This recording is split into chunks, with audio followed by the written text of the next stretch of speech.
Hello guys, nandito na naman tayo at eto, may magandang balita. O mga didilis, good news ito. Isipin ninyo ha, bakit? Cancel! Wala nang pupuntahan yung yung inyong red ribbon, hindi pala dapat red, green. Green ribbon comedy hearing. Bakit? Mismong yung venue ay nag-cancel. Hindi na nila ngayon, ayaw na nila na ipatuloy doon ang venue kasi nga, kasi nga nadadamay sila sa politika. So, nag-decide yung double gem na hindi sila payag na doon gawin. Kinancel ng double gem. Eto, basahin natin sa taas. Ayan, sabi dito, Double Gem EDSA Garden Events Place, official statement. Double Gem EDSA Garden Events Place respectfully informs the public that the scheduled Blue Ribbon Committee event at our venue will no longer proceed as originally planned. We would also like to reiterate that Double Gem EDSA Garden Events Place has no affiliation whatsoever with the organizers, participants, or subject matter of the event. Our role was solely that of an independent events venue provider. Any updates regarding event, including any future arrangement or announcements, will be communicated through their appropriate official channels. We sincerely thank everyone for their understanding and cooperation. Double Gem EDSA Garden Events Place Management. Ay nako po, Rudy. So, cancel. So, kawawa naman, kawawa.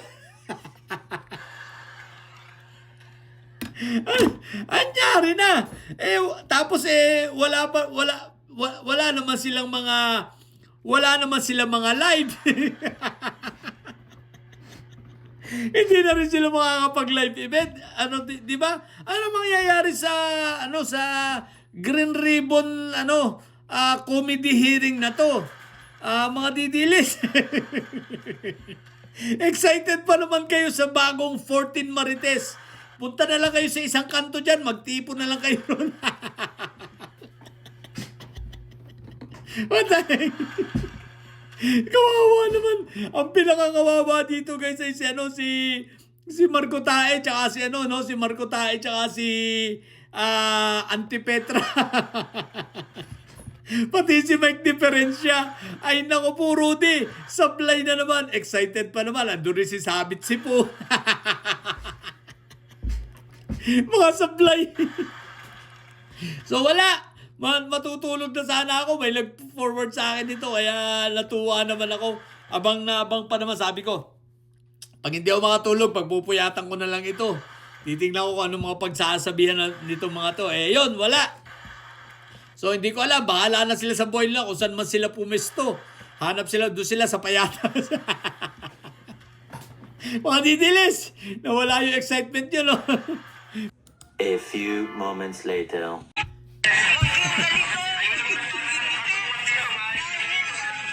Umiiyak na! Senator, may special session bukas din. Senator, may special session bukas. Guys, iyak na si Mang Gabarena.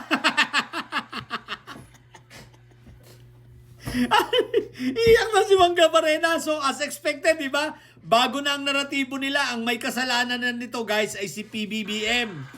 Sigurado yan, ang may kasalanan ang administrasyon. Sasabihin ng mga ito, nakatanggap ng maleta anong pangalan ng venue?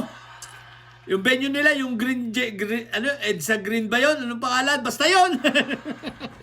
Yung nag-cancel na venue, palalabasin nila, nakatanggap yan ng maleta para gipitin.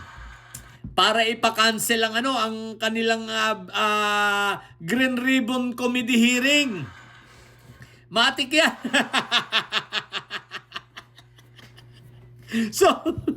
So sigurado. So ayan na nga, di ba? Nanggigipit daw, nagiiyak na si Mangga at ginigipit na raw sila. So expect natin yung may-ari po nung event venue. Mag-ingat po kayo, baka kasi makasama na kayo sa nabigyan ng maleta. Baka sa susunod na pe-press ko nito mga ito, kasama na kayo sa listahan. Itong may-ari ng events venue, basta kumontra sa mga yan, kasama na sa listahan. Nabigyan na ng maleta yan, sigurado yan. Mga didilis, anyari na sa inyo ha. Ang dami nyo na umiiyak. Hintayin natin. Magpe-press con yung mga yan. Sasabihin yung mga yan, ginipit sila ng administrasyon. Hinahara sila at pinipigil na ang kalayaan. No? At syempre, biglang magsasign ng ganyan, ang laban niya. Yung mga yan, lalo si Antipetra, magsasign na yung mga yan, aagawin na niyan yung sign ng laban, yung kay Ninoy, aagawin na yan. At sila na raw dahil sinusuppress na ang kanilang mga kalayaan, nawawala na ang kalayaan ngayon at ginigipit sila. At para hindi mabunyag ang flood control, ganyan, magdadrama na yan. At biglang pagkasabi nila gano'n, para hindi mabunyag ang flood control, pati yung may-ari nung venue na yon, kasama na yan. Nakatanggap din ng maleta yan. Mga siraulo. Mga didilis. Yung mga leader nyo, mga mukhang tanga na. Hindi na alam ang gagawin sa sobrang depression na nito mga ito, no? Sobrang frustrations ng kalat na. Nasa lansangan na para ng mga taong grasa. Pakalat-kalat na kung saan na nagpupunta. Punta na lang kayo doon sa Luneta, Tanga, o kaya doon sa Wildlife. Doon kayo magtipon-tipon, may open space road. Kaya lang, mukhang bawal doon.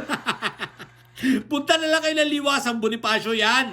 Doon kayo mag-meeting-meeting na yan. O di ba mag-rally na rin kayo ng diretsyo. Ang tatanga nyo. Ewan ko, matutulog na sana ako eh. Tratado itong kaibigan natin isa. Sila Itere, panay ang send sa akin eh. Pati itong kay Amy Manggang ito, kay Mangga Barena, sinend sa akin eh. Natawa tuloy ako. Bakit? Maiyak-iyak na. Ang haba na ng baba, ang laki na ng panga ni Mangga Barena. Iiyak na sa inis sa buti. Ay, naku, nakakatuwa talaga. Ang sarap asarin ng mga ito, no? Nag-iiyak na sa galit. Pag makikita mo lang ito kanina pa live pa to si Ilong Ranger, no? Alam mo, galit na yung mga yan. Talagang nagpupuyos na ang galit yung mga yan. Gigil na gigil. Hindi mapabagsak ang gobyerno. Hindi mapabagsak yung mga nasa Senado. Gigil na mga inayupak. Nakakatuwa talaga. Ang sarap-asar. Mga didilis, oh.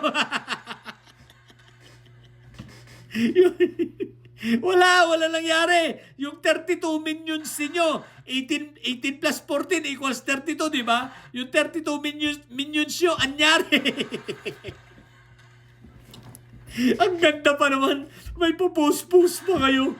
Yung pa-blue ribbon, yung green ribbon comedy hearing nyo. Sablay na naman. Ewan ko ba, bahala na kayo. Matutulog na ako, guys. Sarap na naman ang tulog ko nito. Ang sarap rin ang gising sigurado. Ay, nako. Sa mga pupuntidilis na nyo.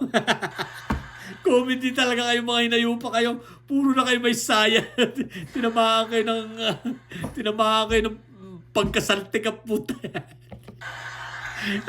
At hindi kayo mapupot may side sa pagkatang may side. Laging high blood. Bye!